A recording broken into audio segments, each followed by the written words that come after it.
because he was famous, also questioning again where former President Barack Obama was born and the authenticity of his birth certificates. Now, this can be considered, a mistruth, a false statement, or you could even call it a lie by the president's own definition, because I want to play you some sound from then-candidate Donald Trump saying what he thought of the Access Hollywood tape back in 2016. I said it, I was wrong, and I apologize. So according to Donald Trump, he said it on the Access Hollywood tape. This is what then-candidate Donald Trump said about the issue of where President Obama was born back in 2016. President Barack Obama was born in the United States, period. So, Jackie, if you believe the reporting in the New York Times and also the Washington Post, take it on him questioning the authenticity of the Access Hollywood tape, either he's lying about saying it's not his voice on it now, or he was lying a year ago when he said it was his voice. One of the questions I have was, left to his own devices, would President Trump, then candidate Trump, have admitted to this Access Hollywood tape? This is someone who doesn't like to admit when he's wrong, and he did so perhaps because his advisors told him to, and told him he needed to during the course of that very explosive scandal that happened, within a couple months of Election Day. And the same thing with President Obama's birth certificate, the fact that remember, he had this whole event before that and just ended it with that. So it seems like this is the same person. Donald Trump hasn't changed. He never has. He's never going to. He's the same person he was when he was saying some of this stuff as he is today. And perhaps maybe that's why it's gone behind closed doors rather than out front. But, this isn't someone who's really evolved into the office. And Molly, I think it's important to keep bringing it up, even though it may be behavior we've seen before, because honesty is always important. There's no statute of limitations on the truth or facts. And if the President of the United States is saying this stuff to senators, apparently, according to the New York Times, what does it say about his grasp in reality? Well, look, it's true that we should keep calling attention to it, but the fact that the president says a lot of things that are not true isn't news, and it isn't even just behind closed doors. He's promoted a lot of inflammatory conspiracy theories in public, and since becoming president, he's created an entire voting commission to investigate a sort of self-serving delusion that has no proof behind it. This is, as Jackie said, this is the same person he has always been, and what isn't clear to me is how many of the things that he says that aren't true are things that he knows are not true, and how many of them are things that he actually believes to be true or prefers to believe to be true, or how many of them he just wants to sow confusion about. Because I think in a lot of instances his MO is just to create confusion, just to create this cloud of uncertainty so that nobody knows what to believe, and particularly his supporters can take refuge in. It's something that North Korean officials have told me repeatedly will only motivate them to work harder to develop weapons of mass destruction, like the missile that they tested during the overnight hours here in South Korea. A very frightening development for the region, because this missile traveled 2,800 miles up into outer space, 10 times the altitude of the International Space Station, before coming back down less than 130 miles from mainland Japan. North Korea is saying this missile proves that a nuclear warhead can survive re-entry, and that this missile can technically reach anywhere in the mainland United States, including New York and Washington. But the big question moving forward, has North Korea proven enough, or will they need to take it one step further, as they have threatened repeatedly, including in an interview with CNN back in Pyongyang just in the last month, when a senior diplomat told me that North Korea will not rest until they conduct an above-ground nuclear test, the kind of which the world hasn't seen in nearly 4 decades. They say that test is the kind of message they need to send to the United States and President Trump to prove that they have this, in their words, effective nuclear deterrent before they would even consider diplomacy with the United States. And keep in mind, North Korea says they will never give up their nuclear weapons, even though the United States has long insisted that denuclearization is the ultimate goal and really the only goal for the Korean Peninsula. North Korea defiantly acting against that, and this missile launch proving that once again. John?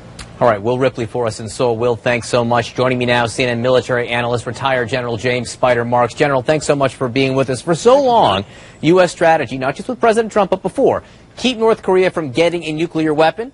They apparently have them. Keep North Korea from getting missiles that can strike the mainland United States. they apparently have them. So how does that change U.S. strategy toward North Korea?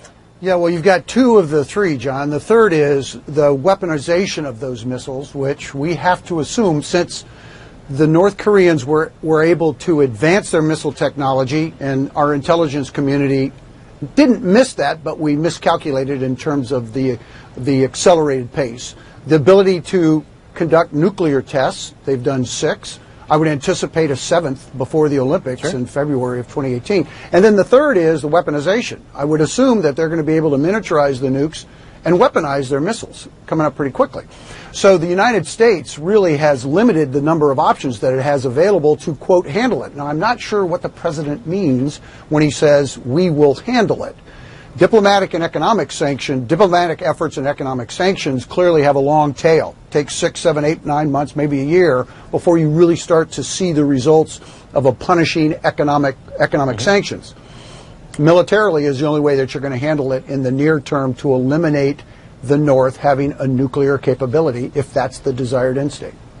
But that doesn't seem any more likely today No. than it did yesterday, General, nor does the idea that sanctions will keep North Korea from reaching that third step, weaponizing an ICBM. Sanctions haven't kept them from getting nuclear weapons or developing these missiles.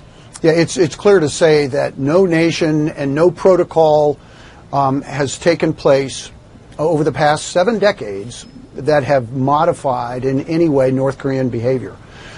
Just like haters going to hate, Kim's going to Kim. Irrespective of what the international community does to try to further isolate and punish the North Korean regime, they've developed the missiles and the nukes. We are where we are today, and we have to accept that. And I think it's aspirational to say we shouldn't have a nuclear part of the peninsula, but it's not realistic in the near term. So then is this now a policy of containment? That's not a word that any administration really likes to use, in any case, certainly not with the North Koreans. But is that a reality, and what would that look like? Yes, it is. In fact, John, the policy of containment, if you'll recall, started because the United States, I won't go through the history, but over 50 plus years ago, failed to include the Korean Peninsula in our containment of the Soviet threat. Therefore, we ended up with a war in the peninsula. It has, over the course of the last 6 decades, included the peninsula. So containment is the policy. Let's just hold what we have right now. I think that part of the containment policy is North Korea is a nuclear state. It's got the missiles. It's got the nukes. We have to assume they're going to be able to weaponize it. We have to now accept that and then continue to work with allies and friends in the region to control that as best we can. Kim knows that if he uses his nukes or if he comes after the alliance conventionally, he's done. His regime is finished. So he's in a precarious situation. He's got this nuclear capability. What does he do with it? All right, General James Spider Marks, always great to have you with us. Thanks, Spider. Thank you, John. All right, a Democratic member of Congress just walked out, apparently, of a House Democratic meeting because she says they were not taking the issue of sexual harassment seriously enough. We'll discuss next. Of Ohio, Congressman, you were also in that meeting. Your House colleague says that sexual harassment was not being dealt with seriously. Is that the case? Well, there was a conversation towards the end of the caucus meeting on sexual harassment generally, but I think I share her frustration, Congresswoman Rice's frustration, that this is not happening quick enough. We are not addressing this issue fast enough. Some resolution that we're going to pass today is not going to adequately address this issue.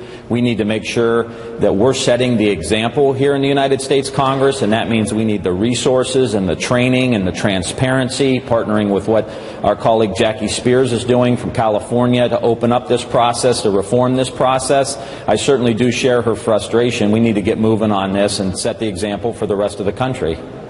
Does that mean that John Conyers needs to step down from Congress?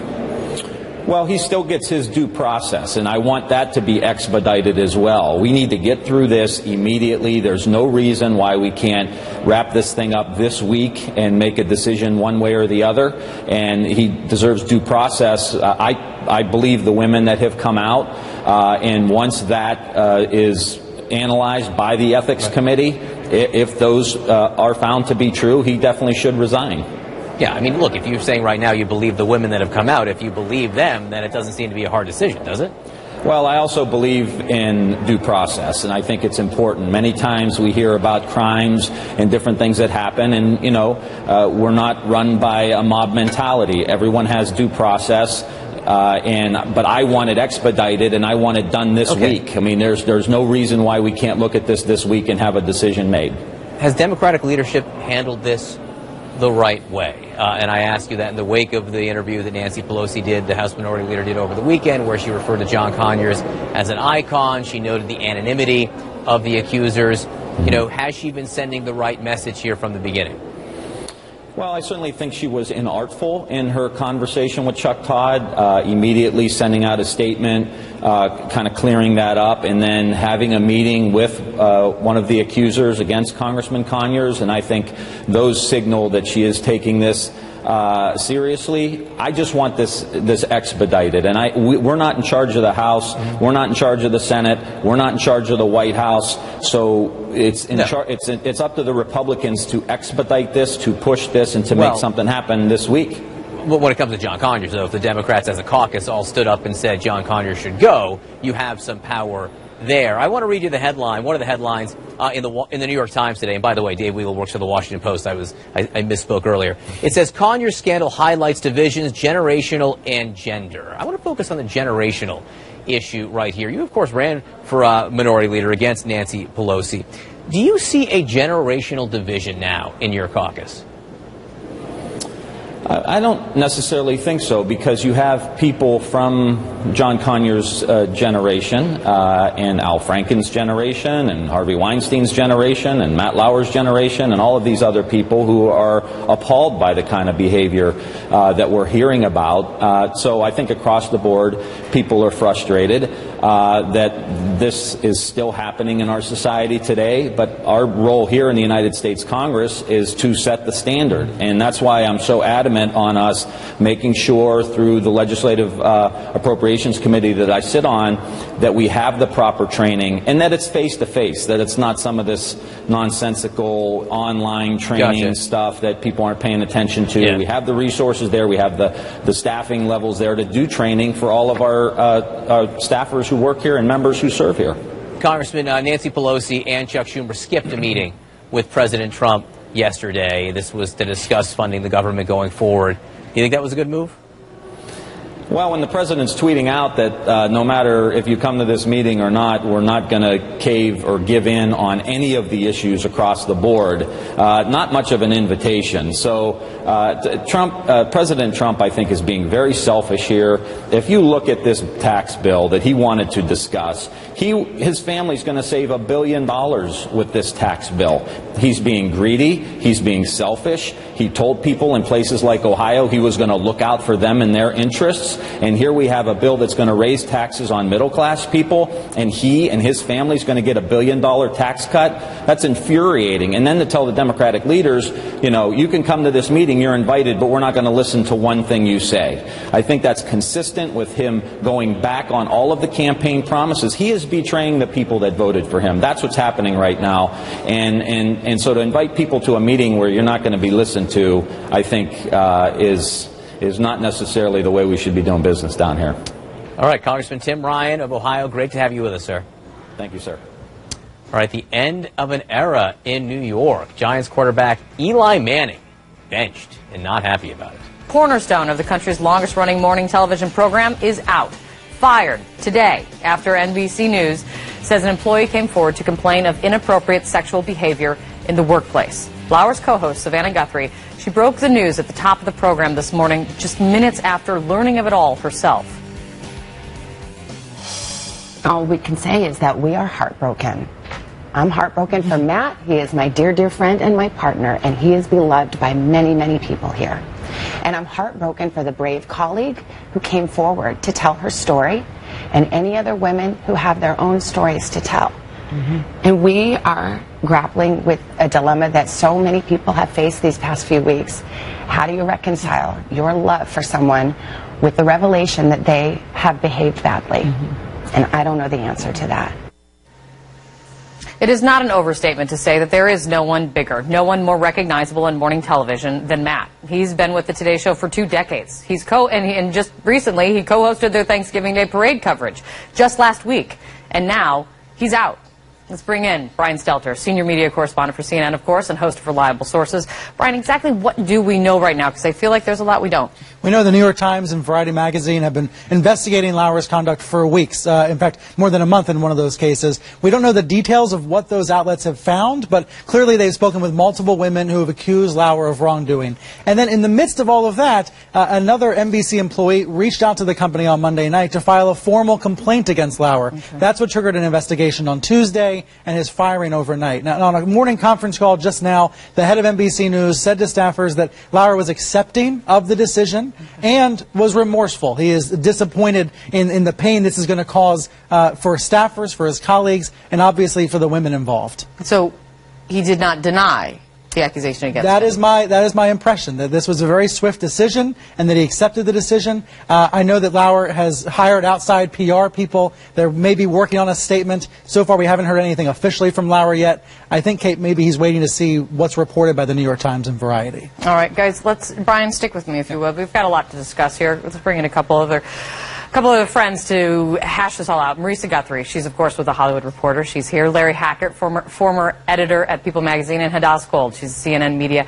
and business reporter. Great to have you all here. Marisa, let me start with you. All right, good morning, everyone. John Berman here. A seismic tremor in morning television with an impact that will reach way beyond television.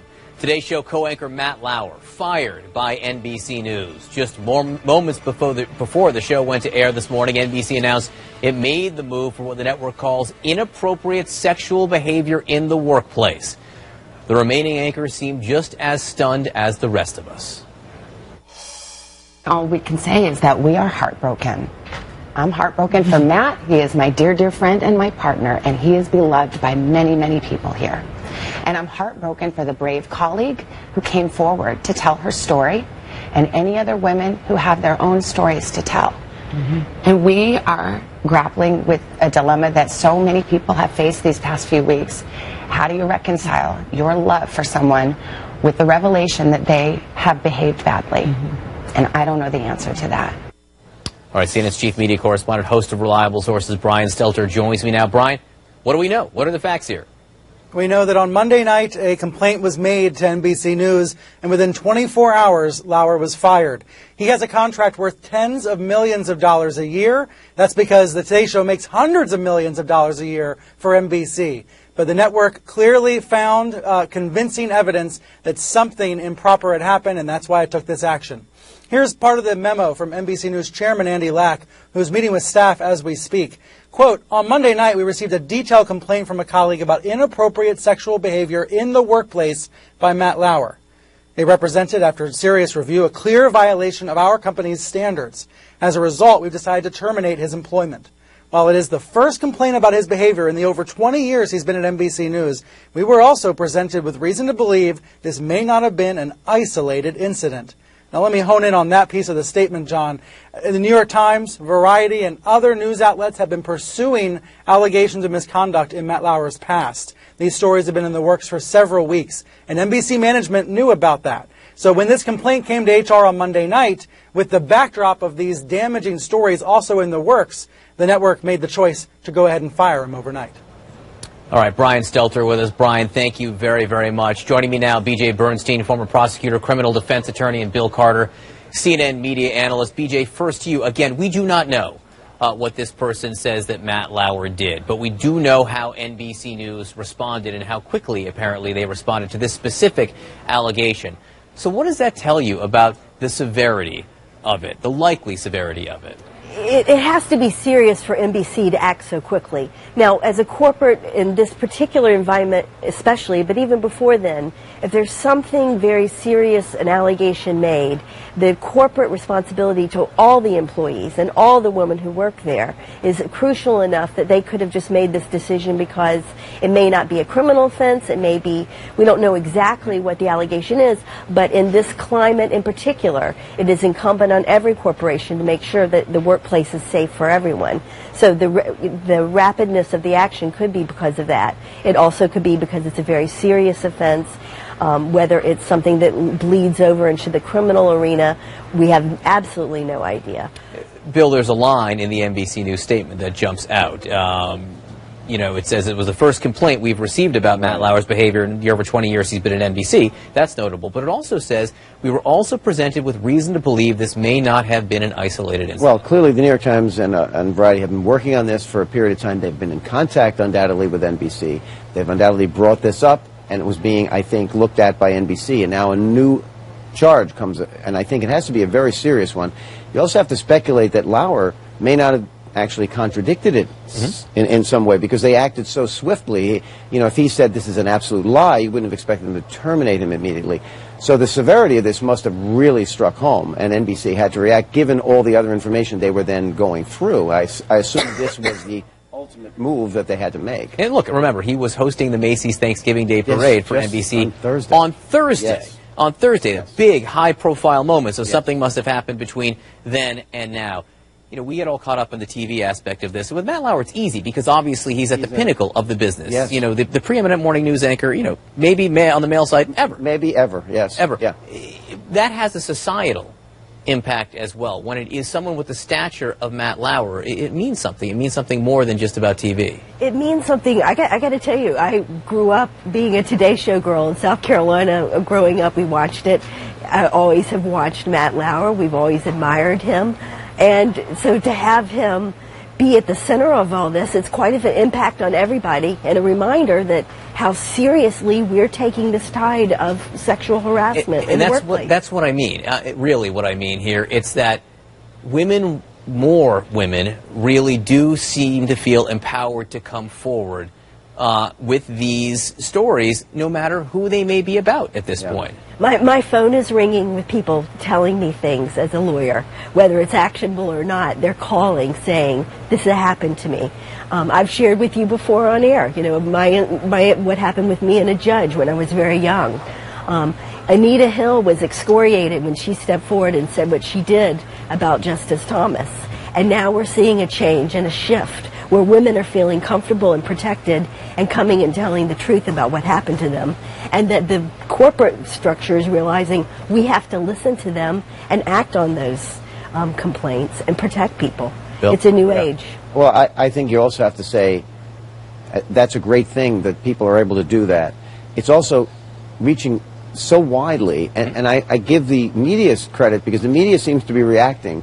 Politics doesn't seem to be reacting. Why? Well, I think they don't feel they're accountable. I mean, I think the media feels accountable. I mean, NBC is announcing they're going to be transparent about this. They're a news organization. They can't run away from this. They can't run for Senate and say this isn't true. They have to step up and say, we're going to deal with this. We can't ignore it. And the women are coming forward. Their credibility is now not being questioned as it was in the past, because I think everybody is out there saying, look, this is a widespread condition among powerful men.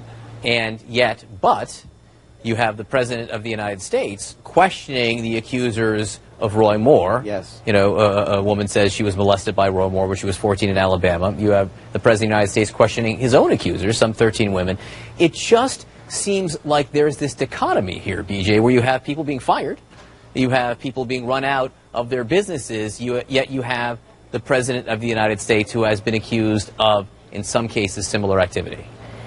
And that's another dichotomy. It's like that's happening is in the workplace we're reacting, in politics, and you know you start with politics and the concern that they're protecting themselves and not serving us. But I think that the women of this country, we all vote. We are all, you know, connecting in ways we've never had. And for those politicians who aren't listening and aren't paying attention, they may reconsider quickly when the ballot box speaks again. There was an election last November after accusations made. There's an election in 2 weeks in Alabama, and very possible Roy Moore still wins, so we will see.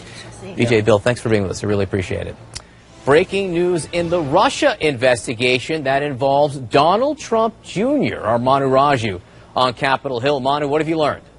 Well, Donald Trump Jr., John, I'm told, is coming to the House Intelligence Committee next week, December 6th. He has agreed to meet with the House Intelligence Committee as part of the Russia investigation. Now, this is significant because this is the first time that lawmakers themselves will have gotten a chance to ask questions to Donald Trump Jr. about a range of topics, particularly that June 2016 Trump Tower meeting in which he attended that he's promised dirt from Russians on the Clinton campaign. Now, the House Intelligence Committee, along with the Senate Intelligence Committee, has interviewed other people who were at that meeting. Yesterday, a Russian translator who was at that Trump Tower meeting did get interviewed by the House Intelligence Committee. But this will be the first time that Donald Trump Jr. himself will submit himself to questions from lawmakers.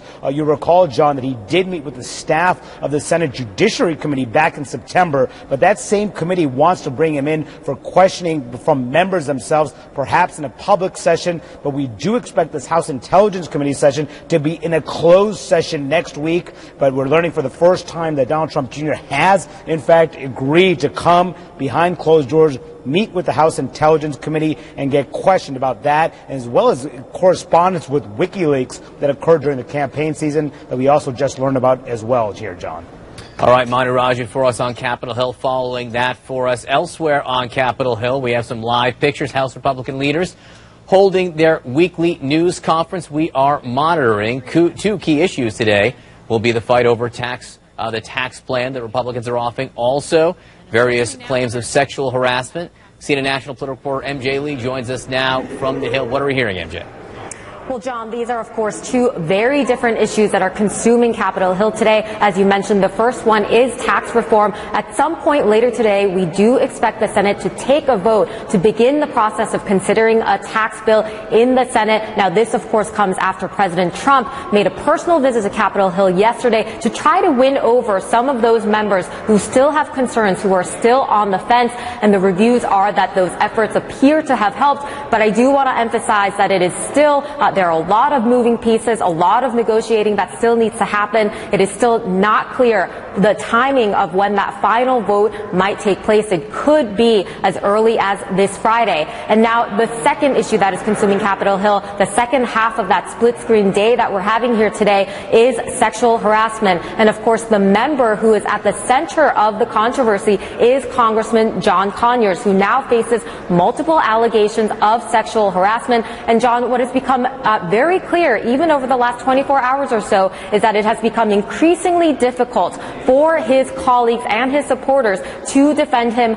We reported yesterday that members of the Congressional Black Caucus have been talking to Congressman Conyers about the possibility of resigning and talking about whether there is a way to make a graceful exit and try to preserve a part of his legacy. As you know very well, he is the longest serving member of the House. He is a big name in the civil rights movement. So all of these things are sort of up in the air. And with all of this in the backdrop, the House is also expected to take a vote later today on a resolution mandating that lawmakers in the House and staffers are required to take sexual harassment training. Now, this, of course, is just a small step compared to the sweeping reforms that some of these lawmakers have been calling for in dealing with sexual harassment on Capitol Hill. But at least a sign, John, that members are starting to take this issue very, very seriously. All right, MJ Lee for us on Capitol Hill. MJ, thanks so much. The return of birtherism, the president reviving a conspiracy theory he already personally disavowed.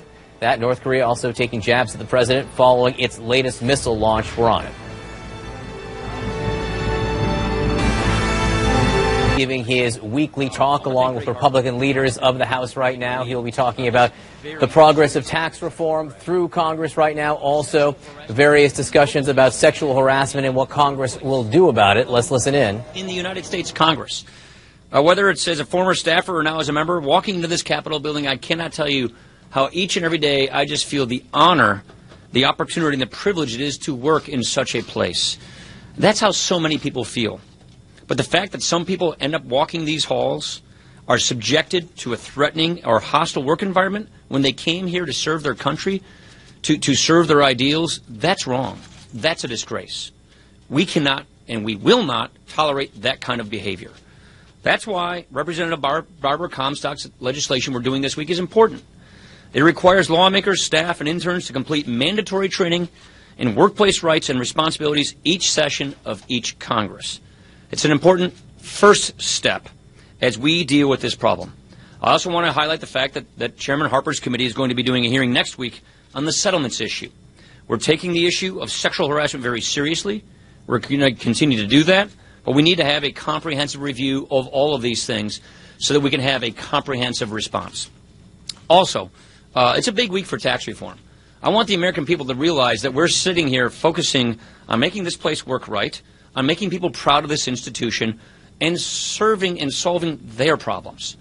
That is why tax reform is so important. The House, we're very pleased of the fact that we passed tax reform this month before Thanksgiving. The Senate is now considering their legislation this week. It's a historic opportunity. This is a tax cut for the typical family at every single income level. This means more jobs, fairer taxes, and bigger paychecks for more Americans. If the Senate passes this week, as the leader said, we will go to conference. We will resolve these differences in conferences, and then we will have our members vote on that final package. I cannot underline this point enough. Tax reform will help Americans in every district and state across this country. It is rare to be able to pass legislation that changes the lives of so many Americans in such a meaningful way, and that's why this is so important. And I encourage the Senate to come together, do the right thing for the American people, and pass tax reform. Does leading by example on sexual harassment mean Congress should say more about the women, 16 of them, who accused President Trump of misconduct? Right now, we're focused on making sure this place works the right way. Right now, we're focused on making sure that the Congressional Accountability Act, which was passed in 1995, gets updated the way it needs to, and that's why we're having Chairman Harper and Chairwoman Brooks will be involved in that as well. On that question, if you're making sure it's working right here, you have said that Congressman Conyers and the allegations against him are extremely troubling, but you stop short of calling for his resignation. We're at a time where we're seeing significant resignations and people being forced to leave in media and entertainment in corporate America. Why is there a different standard? It's not a different standard. Look, I know what I would do if this happened to me. I will leave it up to him to decide what he wants to do. I think he made the right decision in stepping down from his leadership position. That's creative. That was very creative. Okay, A for creativity. It wasn't yelling it out. It was good. Lisa from PBS. That was really good. All right. All right. No, that's good. On this same subject, do you or do any members of leadership, including committee chairmen, receive notice of when these settlements are made? We don't. Do you think the names of the members of Congress who made these settlements should be reviewed? Yeah, we don't know those names. We don't have this information. That's why he's reviewing the entire process. So we're waiting. He's doing hearings. We're waiting for the committee to review the entire process to see how this settlements issue needs to be addressed, reformed going forward. We don't want to make one-off decisions. We want to make a comprehensive review of the entire situation, and we do not get these names. What's that? Yeah, why don't you go ahead and answer. Thank you, Mr. Speaker. Anything that comes through the Office of Compliance for approval has to be signed off on by the chairman of the Committee on House Administration and the ranking member. I've been chairman since January of this year, 11 months, and I've yet to have a single settlement come to my desk.